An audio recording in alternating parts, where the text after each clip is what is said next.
Nós vamos agora trazer um workshop com o pessoal da 92. Solange, fica à vontade. Bom, pessoal, bom dia. Apresentar aqui para vocês a agência 92, porque ela a Controller é sócia dela, tá certo? Isso começou, só para fazer um histórico, a gente começou fazendo 30 anos em janeiro, né? E a gente começou a fazer campanhas isoladas de marketing. A gente pagou caríssimo na TV Globo, lá, interna. Né? A gente foi saindo, jogando folders para todo mundo, enfim, dizendo que a gente estava fazendo 30 anos, fazendo eventos isolados e tal. E a gente conhecia um grupo de meninos, que eu chamo eles de meninos, e eles faziam trabalhos isolados, tá certo? Muito bom, muito competente. Sabe que esse povo assim, inteligente, esse menino de tecnologia e marketing, são esse menino novo que faz as coisas, não sabe o que é que tem nas mãos, não sabe o tesouro que tem nas mãos.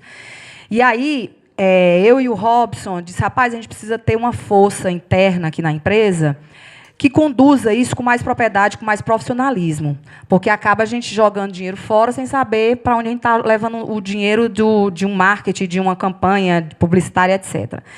E aí a gente juntou uns 5 profissionais, hoje já tem 8, né? 8 profissionais, cada um que a gente não entendia, porque a gente, na área de publicidade, de campanha, de marca, a gente não entende, a gente acha que é uma coisa isolada e, na realidade, não é. A gente juntou especialistas de edição, criação, planejamento, enfim, atendimento.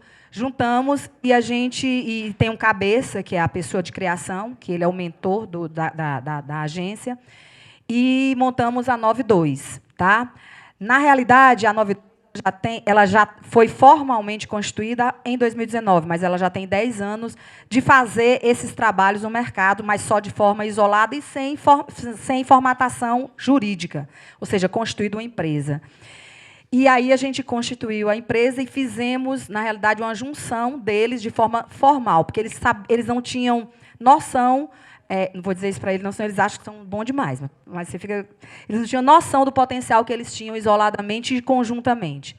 E aí eu trouxe aqui para vocês, concluindo aqui a minha parte, que fazer marketing, fazer campanha, fazer publicidade, não é só fazer uma ação isolada. E isso eu aprendi com eles.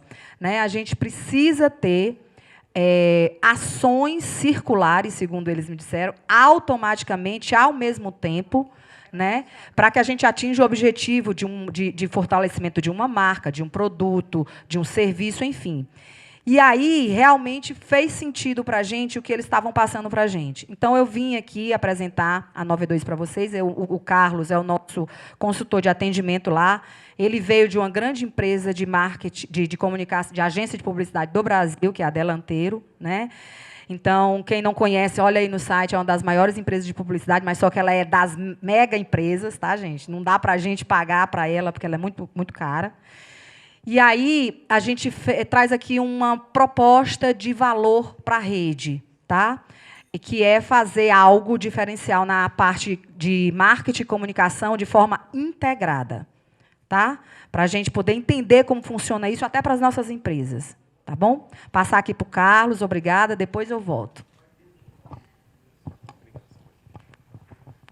Bom, pessoal, bom dia. Como a Solange falou, meu nome é Carlos Lima. E eu sou recém-chegado nesse grupo, né, que é o Grupo Controller, mas a nível de... Só para vocês saberem a pessoa que está falando, né, assim, a nível de comunicação, eu já trabalho com isso há 12 anos e estou tocando a 92 juntamente com a pessoa que ela falou, que é quem capitania lá nossas ações, que é o Christian, que fica mais à frente das ações de criação. Eu fico mais à frente das ações estratégicas e de planejamento. E a nossa proposta aqui é, mais do que falar sobre um trabalho para a rede, falar um pouco sobre esse desafio que é construir marca, que é posicionar uma empresa, posicionar uma instituição diante de um mercado, enfim. Eu vou tentar ser o mais breve possível para não tomar muito tempo de vocês, até porque ainda vai ter depois a parte da Solange, eu não queria que tomasse muito horário de almoço, mas enfim. A gente tem que falar um pouquinho, bem brevemente, sobre o que é comunicação, que é todo esse potencial que a gente tem de falar com o nosso mercado ou falar com quem seja o nosso público. Esse poder da comunicação me dá a capacidade de passar uma informação, disseminar uma campanha, disseminar uma ideia e, no nosso caso de comunicação e marketing, de vender um produto, né? As maneiras de comunicar, elas vêm se modificando a cada ano que passa. Essa mudança vem ocorrendo de forma bem mais rápida e de forma bem mais espontânea, né? Se a gente for analisar essa evolução, as etapas e os processos de comunicação, como vieram mudando nos últimos anos. Se a gente vê, sei lá, 20 anos atrás era de uma forma, mas a mudança de 3 anos atrás para hoje vem sendo bem mais rápida, bem mais dinâmica, porque a necessidade vai definindo a velocidade. Hoje a gente tem que correr bem mais contra o tempo, a gente tem que estar se atualizando o tempo todo. Assim, uma novidade que eu, profissional de marketing, tinha no começo do ano, no final desse ano ela já é ultrapassada, então a gente tem que se adaptar a esse tipo de coisa também. Hoje a gente tem que estar sempre disponível para o contato. Se eu em algum momento alguma empresa, alguma pessoa não está disponível para o contato, eu começo a eliminar aquela pessoa porque eu entendo que ela não vai ser ponte para mim para que eu evolua no meu negócio, para que eu, enfim, construa novos relacionamentos. A gente tem uma grande verdade e o interessante dessas palestras é que uma vai complementando a outra, né? A pessoa que estava falando agora anteriormente estava falando muito sobre o poder das mídias digitais e tal, e elas realmente estão influenciando o nosso dia a dia hoje, né? Acaba que isso não vale para todo mundo, mas 90% das pessoas que fazem alguma coisa e não postam alguma coisa sobre aquilo é quase como se elas não estivessem fazendo aquela atividade de fato. O poder dessa influência digital está muito grande mesmo. Então, a gente tem que dar atenção para isso, né? As pessoas estão passando cada vez mais tempo conectadas nas redes sociais. Acaba que, hoje em dia, a nossa comunicação ela é bem mais em telas verticais do que em telas horizontais, porque onde quer que a gente vá, a gente está com o celular na mão ou está com o celular perto. Isso acontece com quase todas as pessoas. O que traz para a gente esse termo nomofobia, que eu não sei se vocês conheciam, mas é o medo que as pessoas têm de ficarem longe dos aparelhos de celular. É o medo que as pessoas têm de serem contactadas e não serem encontradas naquele momento, porque isso significa perder negócio, perder mercado, perder cliente, enfim. A gente não precisa focar nesse problema, que é essa fobia, esse medo de ficar longe do celular, mas a gente, enquanto oportunidade de comunicação, tem que se utilizar disso, se utilizar dessa conectividade para também acessar esse cliente nesses momentos, né? Eu trouxe um vídeo que vai falar um pouquinho sobre essa necessidade que a gente tem e meio que essa conectividade instantânea que a gente tem com esses aparelhos, para vocês entenderem melhor, mais ilustrativo.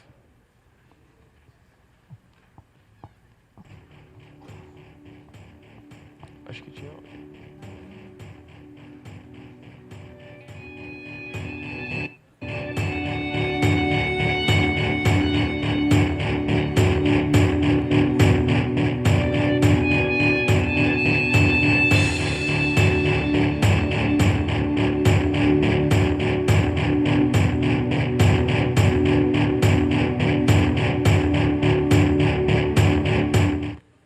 Enfim, isso sintetiza bem os nossos dias de hoje. E, assim, aqui vocês podem estar pensando, mas essas pessoas estão em momento de lazer, essas pessoas estão em momento de relacionamento com a família. Mas é bem nesses momentos que a comunicação precisa atuar hoje. É bem nesses momentos mais sutis, onde o nosso mercado está mais aberto, vamos dizer assim, sem tanta guarda para defesas, que a comunicação tem que chegar lá. Seguindo, eu vou falar um pouquinho sobre a diferença entre consumo e consumidor, que é importante a gente entender. O consumo ele é sempre a oportunidade que está disponível para aquele mercado, e o consumidor é quem vai lá e aproveita aquela oportunidade dentro das necessidades que ele vai ter ou não, né? Hoje, a gente tem que falar um pouquinho sobre a diferença também entre desejo e necessidade, porque, por exemplo, vocês, enquanto contadores, podem pensar, todas as pessoas necessitam de um contador, mas, enquanto empresa, enquanto marca, eles não necessitam da marca de vocês especificamente. Então, a comunicação, a publicidade, o marketing, ela vai trabalhar aumentando esse desejo, aumentando e fomentando esse desejo pela marca de vocês, pela empresa de vocês, mostrando os atributos e os diferenciais da empresa de vocês. Hoje, os consumidores eles estão bem mais atentos no que eles estão comprando, o que eles estão consumindo. Isso mudou muito de sei lá, 5 anos para cá, porque há pouco tempo atrás o consumo era desenfreado. O que tinha pela frente, as pessoas iam consumindo, não importava se estavam precisando daquilo ou não, se estavam precisando daquele serviço ou não. Hoje, por N motivos econômicos, inclusive, as pessoas estão se perguntando mais se estão realmente precisando daquilo, se estão realmente necessitando daquele produto ou daquele serviço. E isso vem junto com um movimento que está surgindo no Brasil todo, que já é conhecido mundialmente, que é o capitalismo consciente. Ou seja, não é aqui que o capitalismo vai acabar e as pessoas vão deixar de consumir, não. Mas hoje elas pensam bem mais no que elas estão consumindo. Elas vão consumindo em menor escala, vamos dizer assim. As evoluções necessárias que as empresas precisam fazer hoje, elas precisam entender que o consumidor está comprando muito mais experiência do que produto. Ela precisa humanizar esses produtos porque a gente não quer mais se relacionar com coisas, a gente quer se relacionar com pessoas. Ou seja, vocês que têm lá as suas empresas, pensem que as pessoas não querem mais eu não quero falar com a minha contabilidade, eu quero falar com o meu contador. Eu não quero falar com a minha auditoria, eu quero falar com o meu auditor, enfim. A gente tem que personificar cada vez mais essas empresas porque isso aproxima bem mais do nosso mercado, aproxima bem mais do nosso consumidor. Só a título de informação, as evoluções do marketing do 1.0 ao 4.0. No marketing 1.0, o foco era completamente no produto e não importava as necessidades das pessoas que estariam consumindo aquilo, porque era quase que uma obrigação consumir o que tinha à disposição. No 2.0, era a primeira vez que se olhou para o consumidor, mas ainda de forma muito superficial, também não se encaixando ainda nas necessidades dele, de fato. No marketing 3.0, foi a primeira vez que o marketing teve contato com o mundo digital, e aí ele conseguiu olhar para o ser humano, conseguiu olhar para as emoções e necessidades intangíveis desse ser humano. E hoje, que é o modelo, vamos dizer assim, que é o modelo que melhor funciona, porque essa evolução trouxe até aqui, que é onde finalmente as empresas conseguiram ter interação com os seus consumidores de forma online e offline. Então, a gente consegue entender que o mercado é quem dita as regras hoje. O consumidor é quem diz como é que o marketing tem que se posicionar daqui para frente. O perfil do consumidor hoje é um consumidor que compra bem mais conversas espontâneas do que campanha publicitária. Ou seja, se vocês, enquanto empresa, chegarem para o mercado dizendo eu tenho a melhor contabilidade, eu tenho o melhor serviço e eu faço isso, sou muito bom, enfim, só focando no produto de vocês, com uma cara de campanha publicitária, isso vai ser bem menos efetivo do que você chegar contando, vamos dizer, eu vou dividir um conteúdo relevante para aquele público e no final daquilo vou fazer uma venda indireta, vou fazer uma venda de forma mais sutil. Hoje em dia, os consumidores tendem a comprar melhor essas informações do que somente com cara de campanha publicitária. Isso porque a comunicação está se tornando bem mais pessoal. A gente não está mais falando para uma grande massa, a gente está falando cada vez mais especificamente para cada segmento que a gente quer atingir, né? E as mídias sociais, elas são realmente as maiores responsáveis por essa mudança na interação das pessoas. Através das mídias sociais, eu consigo segmentar o meu público e eu consigo dizer com quem eu quero falar, quando eu quero falar, onde eu quero falar e de forma eu quero falar. Com isso, a gente tem que as marcas elas precisam ter mais propósito, e o propósito delas precisa ser, além do preço, que é uma coisa muito superficial, elas precisam entregar valor, porque num modelo um pouco anterior, as marcas elas só extraíam o valor do mercado, elas só cobravam preço, elas só estavam baseadas nisso, e hoje isso precisa mudar. Essas empresas elas precisam se preocupar em mostrar os benefícios dela como carro-chefe, e quando eu estou falando benefícios, eu não estou falando somente do produto e serviço que é oferecido, é mais nessa questão mais intangível do assunto. E uma reflexão que fica é o que a gente está oferecendo diferente da nossa concorrência, né? Sei lá, se isso é só 1 hora a mais dedicada de um profissional A ou B, ou se isso é atendimento em qualquer lugar, em qualquer hora que o meu cliente precisar, que é de fato a necessidade dele, né? Os compostos de marketing, passando dos 4Ps até hoje em dia, que a gente chegou nos 8Ps, né? Basicamente, nos primeiros 4Ps, quando surgiu preço, praça, promoção e produto, o foco era 100% no produto. Como eu falei, no marketing 1.0, as marcas eram quase que elas obrigavam os clientes a consumir aquilo que elas ofereciam, sem se preocupar com a necessidade deles. Mas isso, um pouquinho depois, avançou para os 4Es, que foi entusiasmar, encantar, enlouquecer e enriquecer. Cada ponto desses, entusiasmar, está ligado a entusiasmar a minha equipe interna, fazendo com que aquela cultura realmente passe para frente, encantar clientes, enlouquecer de certa forma, utilizado assim. A concorrência e enriquecer o mercado. Nesse quesito de enriquecer o mercado, eu não estou falando nem somente de enriquecer de bens financeiros, mas enriquecer de conteúdo, de posicionamento, de valores, né? E hoje, nos 8Ps, que é a melhor forma que a gente encontra hoje de trabalhar o marketing, posicionamento, processo, performance e pessoas. Nesse 8Ps, a gente está muito mais ligado em pessoas, porque a gente entendeu que as marcas são feitas por pessoas e os produtos são feitos e oferecidos para pessoas.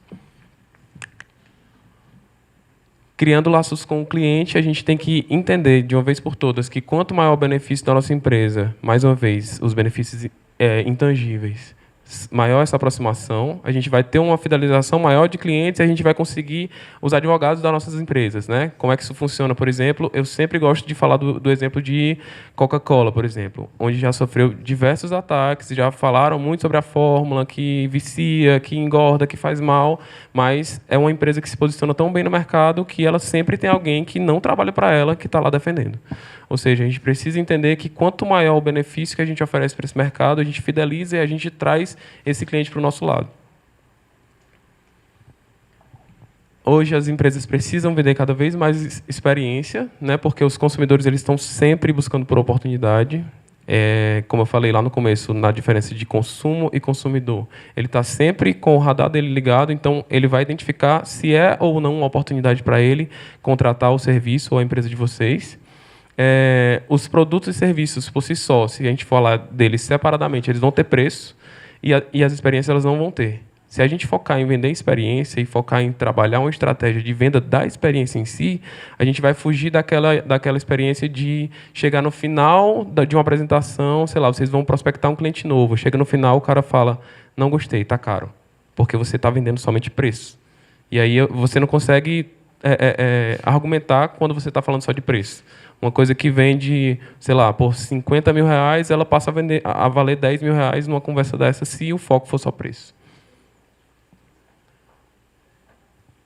E aí, por que é importante investir na sua marca, né? O mais clichê possível, mas que nunca fica desatualizado, quem não é visto não é lembrado, e isso, na hora de um novo consumo, na hora de uma nova apresentação, isso conta muito a favor. Né? A gente consegue passar a identidade da marca para o consumidor, a gente consegue aumentar o recall de marca, que nada mais é do que a lembrança dessa marca na mente dos consumidores. E Brasil afora a gente tem diversos prêmios que a gente chama das marcas mais queridas e as marcas mais conhecidas do mercado, sendo consumidas ou não por esse mercado. E a gente aumenta o share of voice, que é a necessidade que eu tenho de fazer a minha marca ser relevante na vida das pessoas. Ou seja, eu nem sou contador e nem sou desse mercado, mas eu conheço tanto das marcas de vocês e tanto das marcas desse mercado que eu passo a falar sobre elas e aquelas marcas passam a ser relevantes para mim. Só a título de informação, eu trouxe aqui as marcas mais valiosas do Brasil, e eu podia colocar mais, mas eu não queria tomar tanto tempo aqui. Na verdade, a nossa proposta de trabalho é a gente poder se orgulhar de construir as nossas marcas valiosas também, e um dia chegar aqui, por que não, né? Mas só a título de informação, a marca do Itaú, 28 milhões, Bradesco, 22, Skol, 16, Banco do Brasil, 10 milhões. Isso a gente está falando do valor de marca enquanto visual, enquanto institucional. Mas esses valores intangíveis que eu falei, de ter a fidelização do cliente, de ter alguém que defenda essas marcas, eles nem conseguem contabilizar, eles nem conseguem chegar no quanto é que vale isso em real. Porque isso não tem preço. A eficácia das marcas. As marcas realmente precisam entender que elas precisam conversar frequentemente com as pessoas. Elas precisam entender também que elas têm a necessidade de criar vínculo e, principalmente, de criar boas memórias. A gente pode falar aqui de experiências que a gente tem, de memórias que a gente tem que são completamente ruins. Por exemplo, eu viajei para uma empresa aérea que o voo foi cancelado, não pagaram hotel, não pagaram aquela taxa de alimentação, enfim. Eu vou ter aquela memória, o que pode até criar um vínculo, mas vai ser um vínculo tão desagradável que eu vou influenciar negativamente as pessoas que estão à minha volta sobre aquela marca. A construção de marca continua sendo um grande fator no aumento das vendas, porque ela vai passar mais segurança, ela vai passar o compromisso que aquela marca tem com o mercado e com o consumidor, e, principalmente, voltando a falar daquela história de entregar valor para o mercado, mais do que extrair valor do mercado. Eu vou passar para o mercado que eu tenho paixão por fazer. e por beneficiar e por melhorar esse mercado. Eu não estou preocupado somente em ganhar mais dinheiro. Um cliente novo para mim, ele não pode significar somente mais um contrato fechado, mais um valor na minha conta bancária. Ele tem que significar que eu estou aprendendo com aquele cliente e que eu estou evoluindo a minha empresa e evoluindo o mercado através disso. A importância do posicionamento de uma empresa, ela vai ter os atributos bem mais definidos para o mercado. Isso é bem mais do que visão e valores, que a gente vê em várias empresas, e é até legal que a gente tenha isso na mente também, de colocar lá, sei lá, numa sala de reunião, visão e valores. Mas o que o mercado busca é a prática disso. Ele quer prática de soluções inteligentes, ele quer isso na vida dele. Não adianta nada a gente ter visão e valores, e, enfim, colado na parede da nossa sala de reunião, enquanto a nossa prática for a mesma, enquanto a gente não se atualizar com isso. O posicionamento multinível nada mais é do que todas as áreas da empresa comprando a mesma ideia, caminhando na mesma direção. Da recepção à presidência, todo mundo sabe para onde está indo, todo mundo sabe onde quer chegar, todo mundo sabe quais são os objetivos que eles têm em comum. A jornada do consumidor precisa ser levada em consideração, e aqui está onde nosso trabalho na Controller entra muito em ação, que é entender quem é o meu público, e mais do que entender quem é meu público, porque aqui tem uma diferença entre público-alvo e persona. Quando eu falo sobre meu público-alvo, é, por exemplo, homens da classe AB, moradores da cidade de Brasília. Está definido meu público. Quando eu falo de persona, eu quero entender quem é essa pessoa, o que ela faz, o que faz ela se emocionar, onde ela está, o que é que ela faz nas horas de lazer. Não quero saber somente do que é que ela trabalha, qual é a atividade profissional dela, mas onde é que ela vai quando ela não está trabalhando, que tipo de site ela acessa quando ela não está trabalhando. Hoje a gente tem tecnologia à nossa disposição para fazer esse tipo de coisa, entendeu?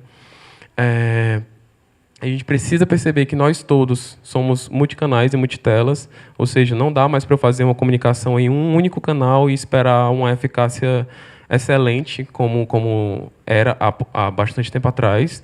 Sei lá, quando eu comecei na publicidade, qualquer campanha que eu fizesse, se eu fizesse televisão, rádio e jornal, eu atingia, sei lá, 85%, 90% do meu público.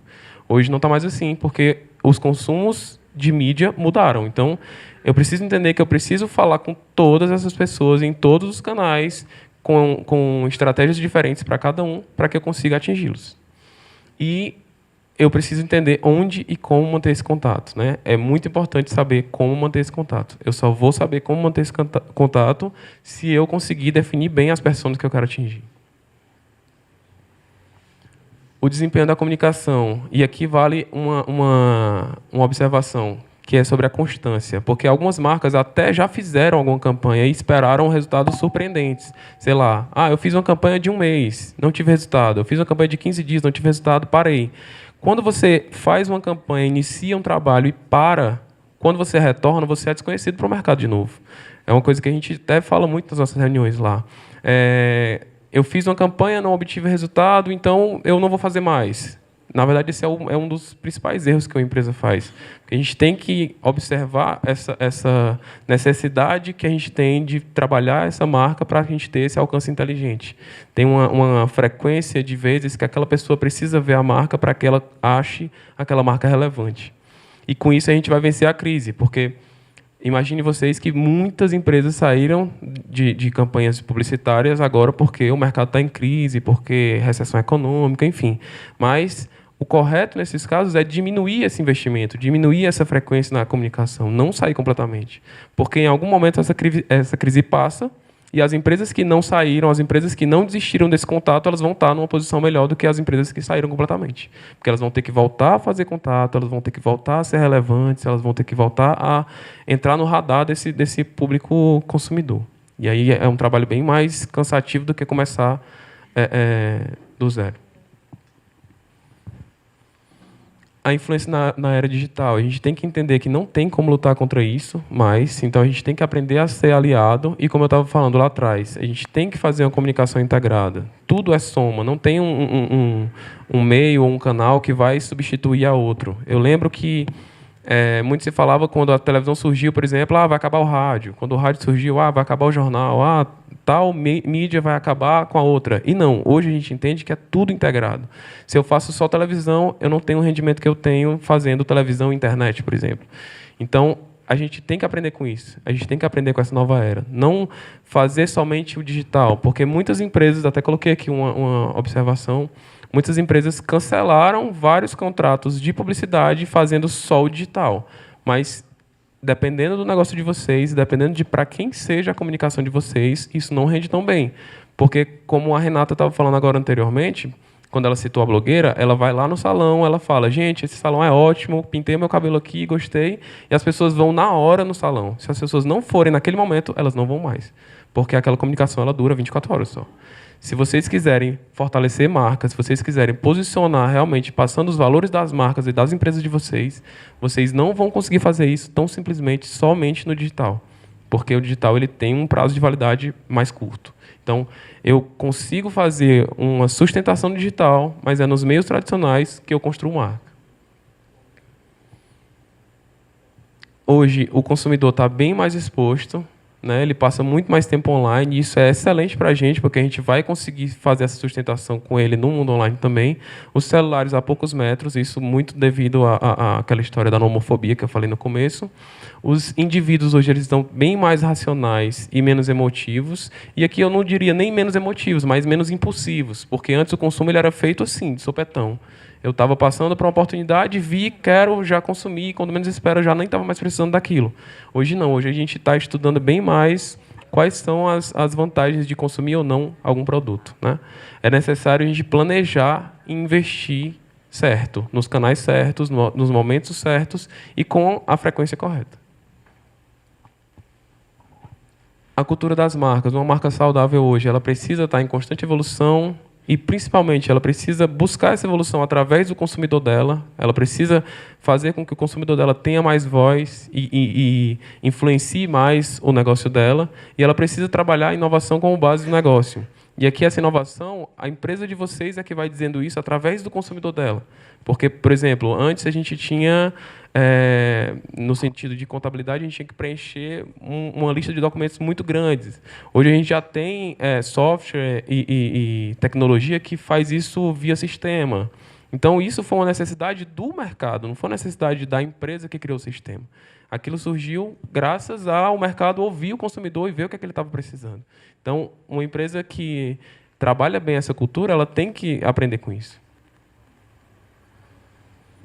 O acompanhamento das campanhas do mercado é importante, porque nisso a gente vai trabalhar bem um ciclo da comunicação eficiente, que nada mais é do que eu observar o que está sendo feito atualmente na minha campanha, e quando essa campanha finaliza, eu vejo o que rendeu bem, o que não rendeu, e eu não desisto daquela campanha, principalmente, porque durante aquela campanha algumas coisas deram certo, outras não deram tanto, mas eu, na próxima etapa, eu tiro o que não deu certo, foco mais no que deu e vou sugerindo novas ações, porque assim eu vou sempre modificando a forma de me contactar com o meu consumidor.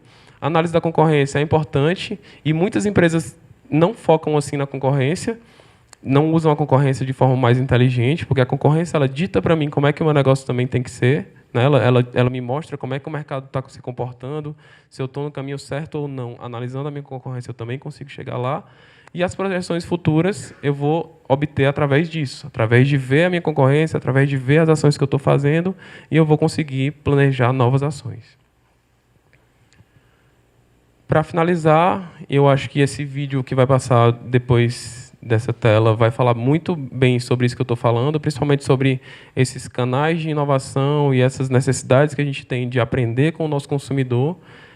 Eu trouxe, depois disso, alguns cases de sucesso, só para falar sobre algumas marcas que fazem esse trabalho e que estão conseguindo construir histórias bem relevantes para a nossa realidade.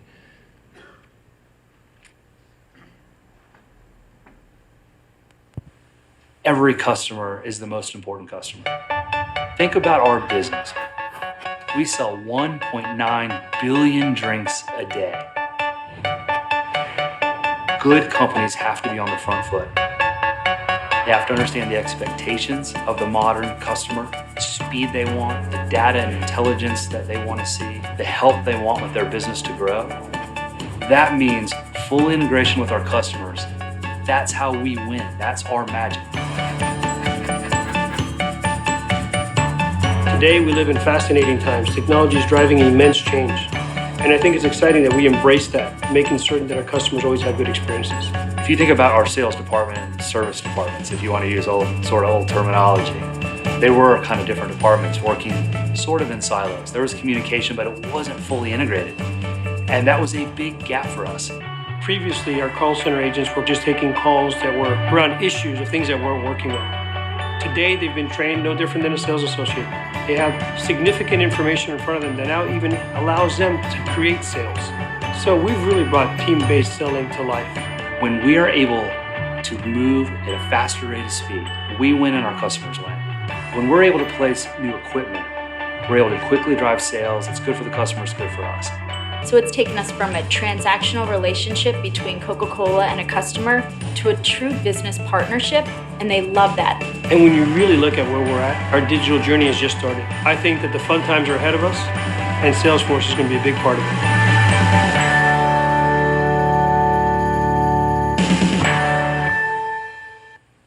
Então, aqui vocês veem quase tudo do que eu falei em um vídeo de poucos minutos, né? Assim, acaba que a responsabilidade de venda ela está começando a sair somente do nosso mercado, sei lá, do nosso time comercial. Antes eu contratava um bom time comercial e eu cobrava dele venda o tempo todo. Hoje, qualquer área da empresa consegue vender. Através de um serviço diferenciado, através de um atendimento de qualidade, enfim. Não somente... E a gente tem esse exemplo na prática. Na Controller, por exemplo, todo mundo vende, alguma hora, todo mundo vende os serviços que a gente tem lá. Para finalizar, eu trouxe aqui exemplos de algumas marcas de sucesso e o que elas fazem, o que chama atenção em cada uma delas. A Havaianas, por exemplo, a gente pode falar muito bem sobre a capacidade que eles têm de inovar e ampliar o mix de produtos que eles oferecem. A Havaianas começou como um chinelinho de dedo e hoje eles têm mochila, sapato, enfim, não é mais somente chinelo, eles vendem muito mais que isso. A Coca-Cola já foi uma marca que foi falado aí, mas é uma marca que me chama muita atenção a capacidade que ela tem de trazer o consumidor para o lado dela e conseguir ser defendida por esse consumidor. A Disney, para mim, é o melhor exemplo que eu tenho de experiência passada de todos os setores, ou seja, lá não importa se você vai ter contato com o vendedor de pipoca ou com as pessoas que recebem o seu ingresso na montanha-russa, todas elas vão te vender experiência. E aqui ultrapassa os limites de preço, não importa quanto é para a Disney. Eu estou indo comprar um sonho, eu estou indo comprar, enfim, experiência. BMW, ela me chama a atenção porque ela fala sobre valores intangíveis, ou seja, nem todo mundo tem condição de consumir uma BMW, mas sonha com aquilo, porque aquilo é uma coisa aspiracional na vida das pessoas. E Casas Bahia eu trouxe só como exemplo de alguém que nunca desistiu de fazer contato com o mercado. Para quem não sabe, lá no Ceará, passou acho que uns 6 anos sem ter Casas Bahia e eles anunciavam todo mês, mesmo sem loja. Porque quando abriu a primeira loja lá, foi um sucesso, parecia uma festa, assim, lotado de gente, porque aquela comunicação que eles fizeram foi tão eficiente que as pessoas queriam, por exemplo, tinha gente lá, independente do poder aquisitivo, que ia para São Paulo para conhecer uma loja da Casas Bahia. Por mais engraçado que isso possa parecer, as pessoas já sabiam que aquilo tinha, já sabiam que aquilo existia e queriam conhecer. Eu assisti uma vez uma palestra dos diretores da Casas Bahia, eles falavam: o segredo para a gente vencer a crise é anunciar. O segredo que a gente vai vencer a crise é se aproximando do nosso mercado. E é o que nem todos nós fazemos, né? A maioria das vezes a gente pensa que na crise a gente tem que sumir, tem que guardar os investimentos e recolher o time. Enfim. Era isso que eu tinha para falar. E é isso que a gente na 92 faz. A gente se propõe a entender o mercado, a gente se propõe a entender de marca e a gente se propõe a construir com vocês marcas de sucesso. É o que a gente faz todo dia, é o que a gente tem paixão por fazer. Aqui estão os meus contatos, e-mail, esse telefone é o WhatsApp, e aí vocês podem ver também o site da agência, se vocês quiserem conhecer um pouquinho mais sobre o que a gente trabalha. E também foi distribuído um folder aí com o serviço da gente. Era isso que eu tinha para falar. Muito obrigado, pessoal.